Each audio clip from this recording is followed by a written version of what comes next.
Salutations, mini mathematicians. Great to see you. Thank you for all your hard work. Let's get started on Module 7. So 7.1a is an introduction to functions. Functions are super fun. So our purpose today is to understand the definition of a function, determine if a relationship is a function from a context, a mapping, a graph, and or an equation. So let's get started. So here we have a situation where Vanessa is buying bouncy balls, one of my favorite toys. Have you ever taken a bouncy ball on a hallway and thrown it and it's like zoom, zoom, zoom, zoom, zoom, zoom, zoom, zoom, zoom, all the way down? Super fun, but it's kind of loud. Don't get in trouble at home if you try it. So Vanessa's buying bouncy balls at an arcade at Walmart, where every quarter she puts into the arcade, she gets out 3 bouncy balls. So thinking about independent variable, another word for the independent variable is the input. And another word for the dependent variable is your output. So I really want you to be focusing on these different vocabulary words. There's a lot of words that mean the same thing, like input, independent X, output, dependent Y. So here, input, the independent variable, is what we're putting into the machine. So it's the number of quarters inputted, and the output is the number of bouncy balls outputted. The number of bouncy balls you receive depends on the number of quarters you put into the machine. So we're going to complete the table of values here and create a graph of the situation. We're going to label each axis, the X and the Y axis. And we want to talk about, should the graph be discrete or continuous? So let's think about, what do those words mean? So remember the words discrete or continuous in a graph. Discrete means those data points are not connected because we can't have partial amounts of them. Continuous means we connect all the data points in between because we want to include all those rational numbers, all those partials, all those decimals in between the numbers for our data. Well, because we're dealing with quarters and bouncy balls, we can't have a partial quarter and we cannot have a partial bouncy ball. So this graph is indeed discrete. Data points are not connected.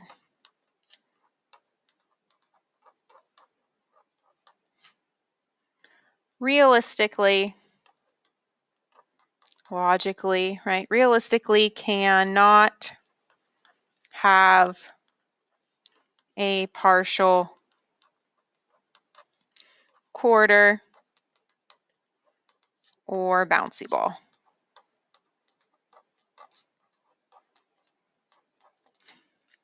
Okay, so then we need to fill in our table. Remember, X independent was number of quarters inputted. So I'm going to say number of quarters. And Y is number of bouncy balls. So we put in 1 quarter, we get out 3 bouncy balls. Well, if you got out 6 bouncy balls, how many quarters did you put in? That's right, 2. If you put in 3 quarters, we're going to get how many bouncy balls? That's right, we're going to get 9 of them. And if you got 30 bouncy balls, oh my goodness, how many quarters did you put in? That's right, you put in 10.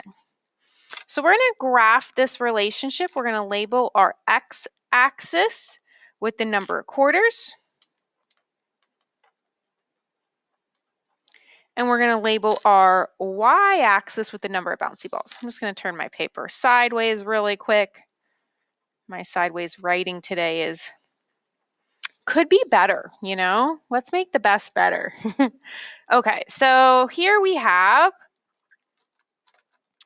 if we put in 1 quarter, did we get anything out?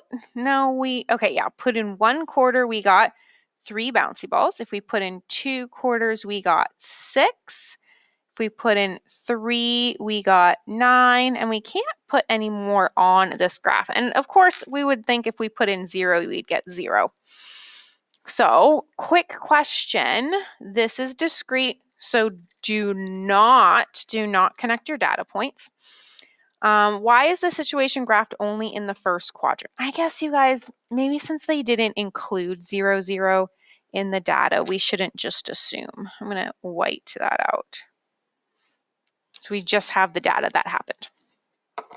Okay, so why is the situation only graphed in the first quadrant? And you're like, what are they talking about quadrants? So remember, the coordinate plane, the XY Cartesian plane, has 3 quadrants. It goes 1, 2, 3, 4. We use Roman numerals to show them.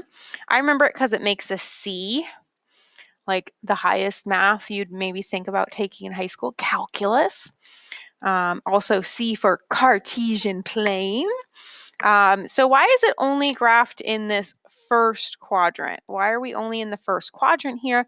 Well, it has to do with the data being collected. So the data here has to do with number of quarters and number of bouncy balls. And notice the X and Y in the first quadrant are both positive, and both of these quantities have to be positive in real life. So the first quadrant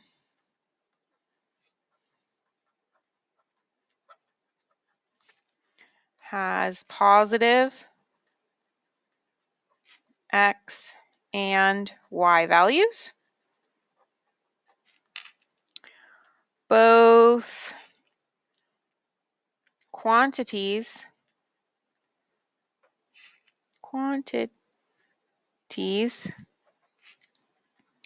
being compared, quarters and bouncy balls, can only be positive.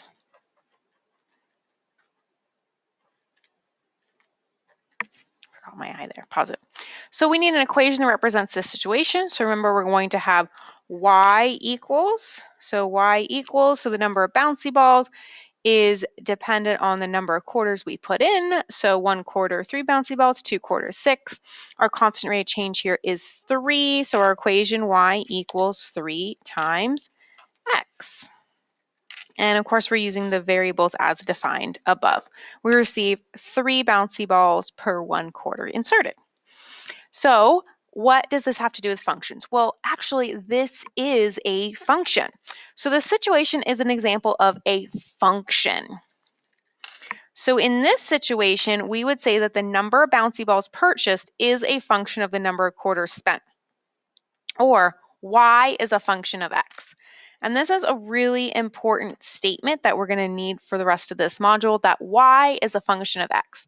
So in a context, if I tell you something is a function of another thing, you know what's the independent and what's the dependent variable. So this is a very important statement. Y is a function of x. It's so important that we're going to write it down here. So y is a function of x. So the number of bouncy balls purchased is a function of the number of quarters inputted. It kind of has to do with dependent and independent. What depends on what? The number of bouncy balls depends on the number of quarters we inserted. Okay, so a mapping is a representation of a relationship and can also represent a function. So a mapping is a diagram with which each input value is paired with exactly one output value. So here we don't repeat an x or y value. So if 1 was repeated or 2 was repeated or 3 was repeated, we wouldn't write it twice. We would just have 2 arrows going from it. Similarly, in the y column here for our outputs, we would, if 6 or 3 or 9 or 12 was repeated, maybe it was 1, 3, and 1, 6, we would just have an arrow going from 1, 3 and to 1, 6. So this is called a mapping. Perfect. So this is a mapping. We're looking at a lot of mappings this module. And we always have input going to output, and we have to have our arrows. You can't just have a line. We have to know input to output. Okay, so this mapping shows a relationship between the number of quarters spent and the number of bouncy balls purchased. And this mapping is a function. And it's a function because each x only goes to one y value. Each x, each input has its own unique output. So something I like to do to remember this, because this is a function, if you saw something like in a cartoon when you have like Tom and Jerry or the Roadrunner and the Coyote. So the Coyote is always trying to get the Roadrunner, and maybe he puts out like a bottle and has a double X on it because double X means poison, right? So double X means poison. So if the X is repeated, it's not a function. So double X means poison. Didn't know cartoons would help you in math, right? So can't repeat the X. No repeating the domain. It's also called X is the domain or the input. Another thing we have to look at, so this is not a function if you have an X being repeated. What we also have to think about is yes is a function. That means that every input determines a unique output. Each input, which we know is X, has a unique output, which we can call Y. And another way we can say that is given an input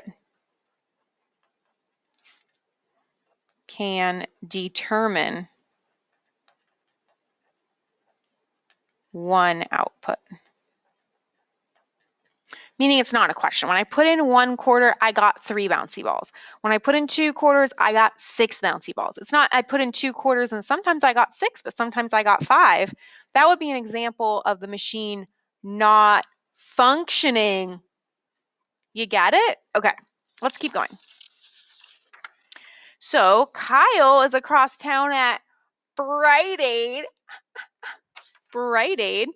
also purchasing bouncy balls from their arcade. So this table is showing the number of quarters that Kyle put in and the number of bouncy balls that he got out of their machine. So the big question is their machine functioning today? So let's take a look. Create a mapping and graph for the situation and label each axis. So when we have the number of quarters X, we have 1, 2, 2, and 3. Remember, we do not repeat, so we're just going to write 1, 2, and 3. We're not going to repeat any of the numbers. And our output, the number of bouncy balls Y, we have 2, 3, 4, 6. So we're going to write 2, 3, 4, and 6. And now I'm going to show my mapping. So 1 quarter correspond to 2 bouncy balls. 2 quarters, I got out 3 bouncy balls, but another time I got out 4 bouncy balls. And 3 quarters, we got out 6 bouncy balls. This mapping looks a little sus, doesn't it? So let's take a look. So then for our graph, let's label our X and Y axis. X axis is still number of quarters. And our Y axis is still the number of bouncy balls. Y to the sky. And when we graph this, 1 quarter got me 2 bouncy balls. 2 quarters got me 3 bouncy balls, but another time it got me, 4 bouncy balls. And at 3 quarters, we got 6 bouncy balls. So notice when the input of 2 quarters, I cannot determine how many bouncy balls we got. So is this relation a function? Explain why or why not. No. This relation is not a function. So let's talk about the mapping. So this is why the mapping is not a function. The mapping has an input of 2 mapped to 2 different outputs.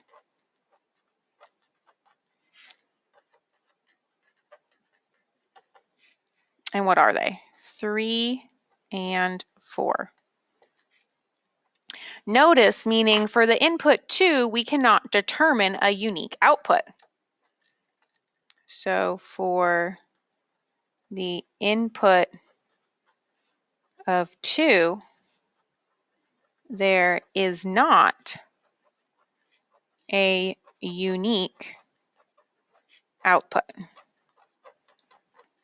We cannot determine the one output that goes with 2. You might be like, what do you mean unique? There's a whole bunch of different outputs. So unique means there's a lot of dads in the world, but I have a unique dad because there's only one.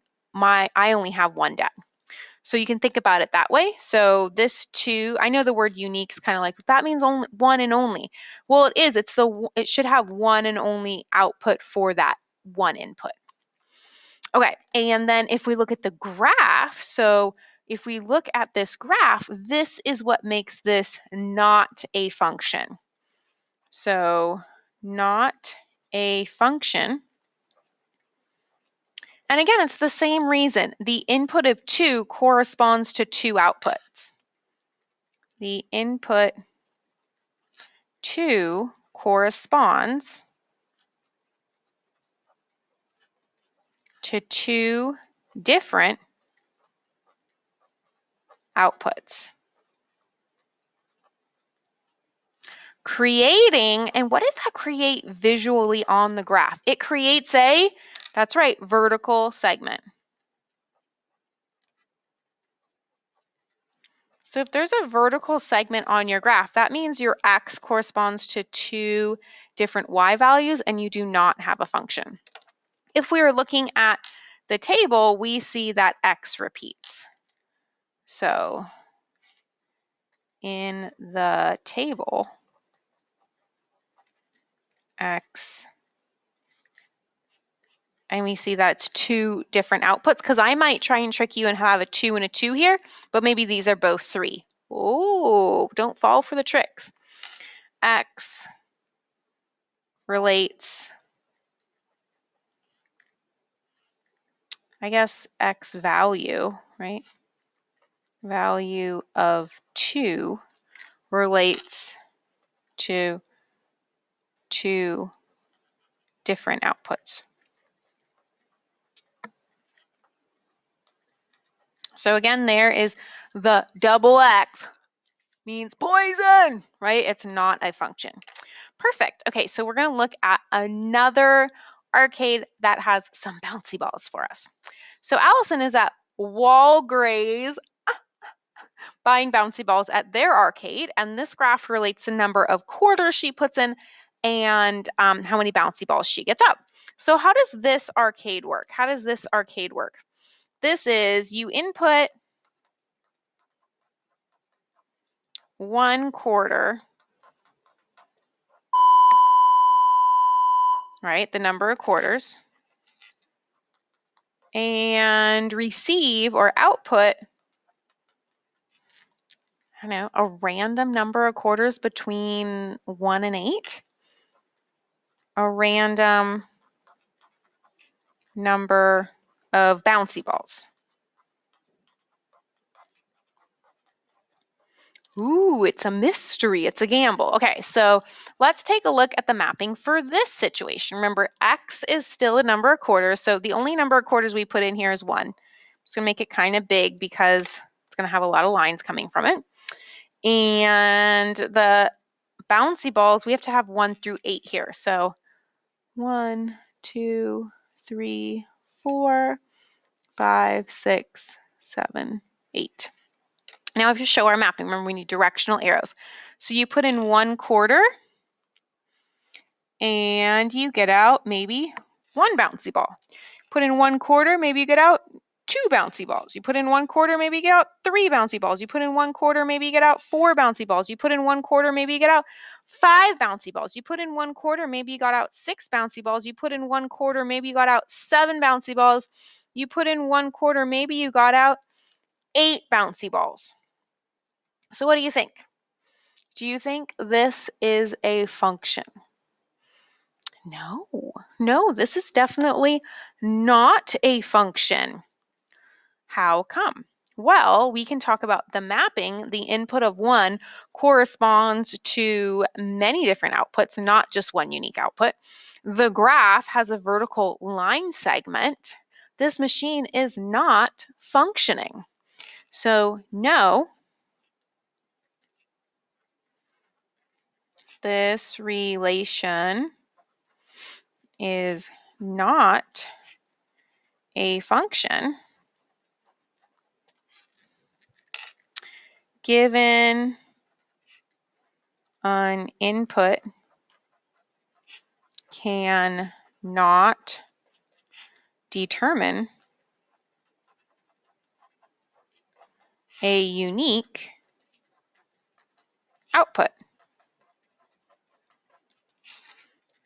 The input 1 corresponds to more than one output.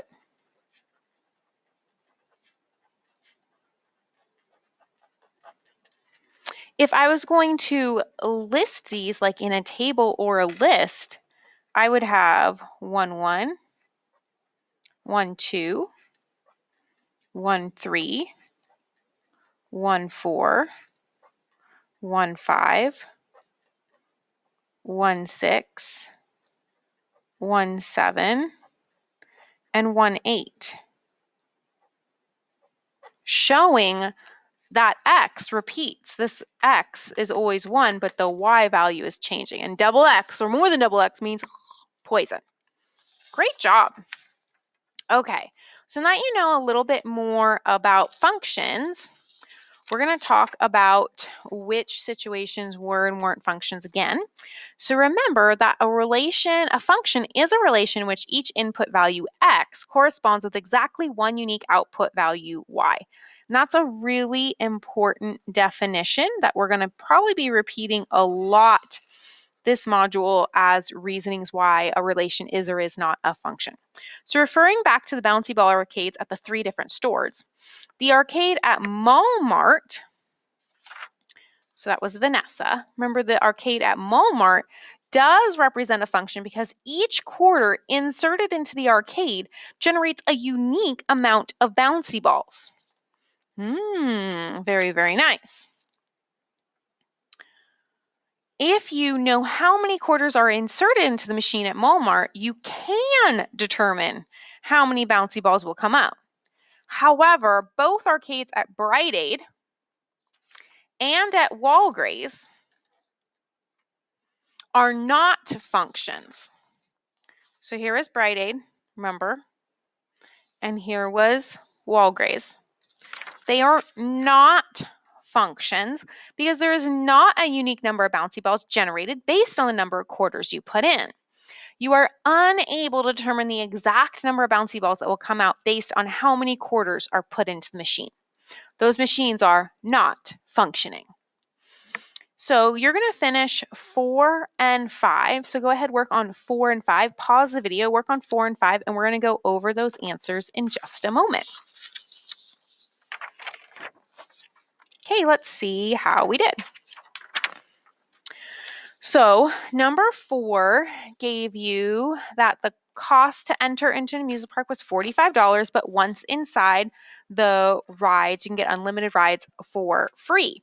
So here, X is the number of rides and Y is the total cost. So the number of rides, no matter if you ride 0, 4, 8, or 10, the total cost is still the same, 45. So this is our mapping. And notice each X is not repeated. There's no double X. This X only goes to one unique Y value. Given a number of rides, I can determine the unique total cost. So here on my graph, of course, you labeled your axes. Double check, did you label your axes? X is the number of rides and Y is total cost. The total cost depends on the number of rides you go on, kind of, sort of. I labeled my axes. I went by fives. I scaled my axes. I went by fives in the Y and singles in the X. And I have this nice horizontal line. Note it says label and number each axis, so please do that. And your equation is y equals 45. This is a horizontal line. There's no vertical line segment, so is this relationship a function? Yes. Given a number of rides, you can determine the total cost. The graph is a horizontal line, no vertical segments, and each input is only mapped to one output, the only output that there is. So this, a horizontal line, yes, is a function. Perfect. Let's take a look at number 5. So Ashley says, all linear equations are functions. Is she correct? Explain why or why not, and justify your reasoning by sketching a graph. Well, she's not correct, you guys. All linear equations are functions except for vertical lines, which show one input x graphed to more than one output y. So Ashley is incorrect. What type of line does not represent a function? A vertical line. So if I have these data points here, and I made my mapping, 3 goes to -2, 1, 2, 4, and 7, showing indeed that this is not a function. This is a linear relationship, but that relationship is not a function. Awesome. Let's take a look at the last page. So the last page gives you this really fun vertical line test. So a vertical line test is a visual way to determine if a graph, if a curve or a linear function is a function or not. Linear relationship is a function or not. So relation is a function if there's no vertical lines that intersect the graph at more than one point. So how about your function detectors? Did you bring your function detector? Do you have one? You can use a pencil, you can use your finger, you just have to make sure it looks like a vertical segment. And as you go through your graph, if you hit more than one point at one time with your vertical line, aka your function detector, it fails the vertical line test and it's not a function. So if I take my vertical line test, my function detector out, I go beep, beep, beep, bah, bah, bah. It failed the vertical line test. And I can show my work by drawing any vertical line segment and showing it intersects more than once. And I can say, because it says determine if each relation or situation is a function, explain your reasoning. No, failed the vertical line test. So that's an example of using the vertical line test. So go ahead and pause the video and finish this page, and we'll be right back to go over 7, 9, 10, 11, and 12. So go ahead, finish that up. Okay, let's see how we did. Did you get that number 7 is a function? So yes, is a function. X is not repeated. Given an input, the X value, 10, 3, 5, or -7, you can determine a unique output Y value. I drew a quick little mapping to see if that helped you a little bit more. But again, what we know is yes, this is a function. Every X has a unique Y value. Taking a look at 9, yes, 9 is a function, passes the vertical line test. That's all you have to look at for that vertical line test. Take your function detector, beep, beep, beep, beep, beep, beep, beep. It never goes through more than once, so it is a function. Number 10, the amount of hours a person works and how much money they earn. Yes, it is a function if you are paid hourly, meaning every hour you work, you will earn more money, the same amount. So you can't work a number of hours and get paid 2 or more different amounts, meaning I worked 5 hours and I got paid $6 and $11. I mean, I take it, but that's not really how the world works. And then 11, yes, is a function, passes the vertical line test. And 12, no, is not a function because it fails the vertical line test. Great job, mini mathematicians. Keep up the awesome work. I'll see you next time. Stay psyched, do your very best, and be nice to everyone.